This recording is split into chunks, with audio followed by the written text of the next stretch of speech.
Di dunia pewayangan itu, ada banyak banget kisah, tapi ada satu yang lebih dari sekedar dongeng. Ini sebuah saga tentang takdir, cinta yang diuji habis-habisan, dan pengorbanan yang luar biasa. Yep, ini dia kisah Dewi Sinta, seorang putri yang perjalanannya penuh keajaiban sekaligus tragedi. Yuk kita telusuri bareng-bareng.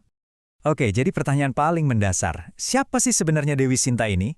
Di balik namanya yang kedengarannya anggun banget, tersembunyi sebuah takdir yang wow, luar biasa, yang bakal kita kupas satu persatu sekarang. Hidupnya itu kayak perpaduan yang dahsyat antara takdir yang gak bisa ditebak, cinta yang dalam banget, sama ujian yang bener-bener menguji batas kesabaran. Jadi, ini bukan sekedar cerita pengantar tidur loh. Ini cerminan tentang kekuatan, kesetiaan, dan pengorbanan. Kalau kalian bayangin kisah seorang putri itu pasti dimulai di istana yang megah. Tunggu dulu. Kisah Sinta justru beda banget.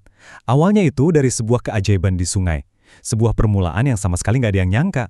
Kelahirannya itu dianggap sebuah anugerah. Coba dia bayangin, buat ayahnya Prabu Janaka yang udah lama banget pengen punya anak, sampai hampir putus asa, kehadiran Sinta itu benar-benar kayak hadiah dari langit yang ngejawab semua doanya. Proses ditemukannya itu ajaib banget. Jadi ceritanya Prabu Janaka lagi bertapa, sunyi senyap gitu kan. Tiba-tiba dia dengar suara tangisan bayi. Pas dicari, sumbernya dari peti kayu yang hanyut di sungai. Begitu dibuka, boom, takdirnya berubah. Bayi itu langsung dibawa pulang, dikasih nama Dewi Sinta, dan tumbuh jadi gadis yang gak cuma cantik jelita, tapi hatinya juga baik banget.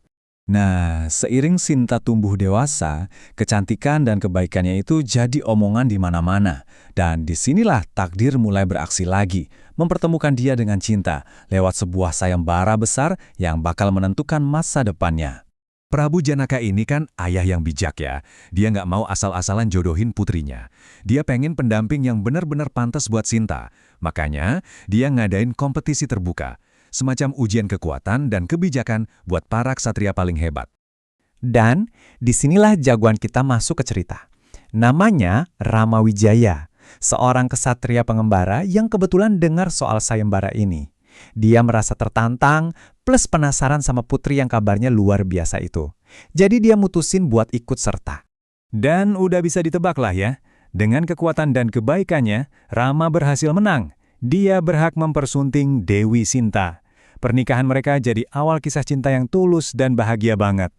Kelihatannya sih, ini bakal jadi akhir yang bahagia selamanya kan?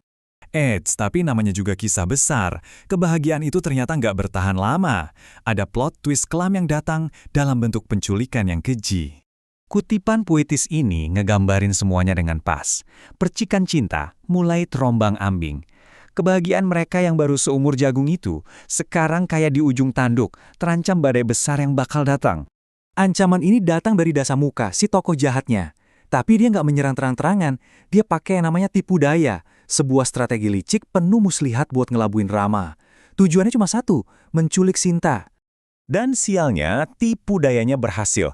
Dasamuka sukses menculik Dewi Sinta terus dibawa kabur ke kerajaannya yang jauh banget. Rama ditinggalin sendirian, hancur, putus asa. Nah, disinilah konflik utama cerita ini benar-benar dimulai. Tapi pahlawan kayak Rama nggak mungkin nyerah gitu aja kan? Rasa patah hati dan putus asa itu justru jadi bensin yang menyulut misi penyelamatan super epic. Dan ya, perang besar udah di depan mata. Yang menarik, perasaan pertama yang menguasai Rama itu bukan amarah membabi buta, tapi justru cemas yang mendalam. Cemas banget mikirin nasib istri tercintanya. Dan emosi inilah yang jadi bahan bakar buat setiap langkah heroik yang bakal diambil. Untungnya, Rama nggak sendirian. Dia langsung ngutus sekutu paling setianya, Anoman, sang kera putih, buat ngejalanin misi pengintaian yang bahaya banget, nyusup ke kerajaan musuh dan cari tahu di mana Sinta disekap. Begitu lokasi Sinta ketahuan, udah deh nggak ada lagi jalan damai. Konfrontasi jadi satu-satunya pilihan. Perebutan Dewi Sinta ini akhirnya memicu perang besar-besaran antara pasukan Rama dan gerombolan Dasamuka. Udah nggak bisa dihindari lagi. Terus, apa sih yang bikin Rama sanggup melewatin semua ini? Jawabannya adalah tekad besar. Sebuah determinasi yang nggak bisa digoyain, sebuah keyakinan mutlak buat nyelamatin Sinta, apapun risikonya. Dan inilah puncaknya. Setelah pertempuran yang sengit dan penuh pengorbanan, sang tiran akhirnya tumbang. Dasamuka berhasil dikalahkan dan kejahatan pun sirna. Tekad besar Rama akhirnya terbayar lunas, kemenangan berhasil diraih, dan yang paling penting, Dewi Sinta akhirnya selamat dan bisa kembali ke pelukan suami yang sangat ia cintai. Nah, kisah Sinta ini bikin kita jadi mikir ya. Ngelihat perjuangan mereka, dari yang super bahagia, terus pisah secara tragis, sampai akhirnya ketemu lagi dengan penuh haru, ini bikin kita nanya, apakah cinta sejati itu emang selalu harus melewati ujian berat dulu buat membuktikan kekuatannya? Gimana menurut kalian?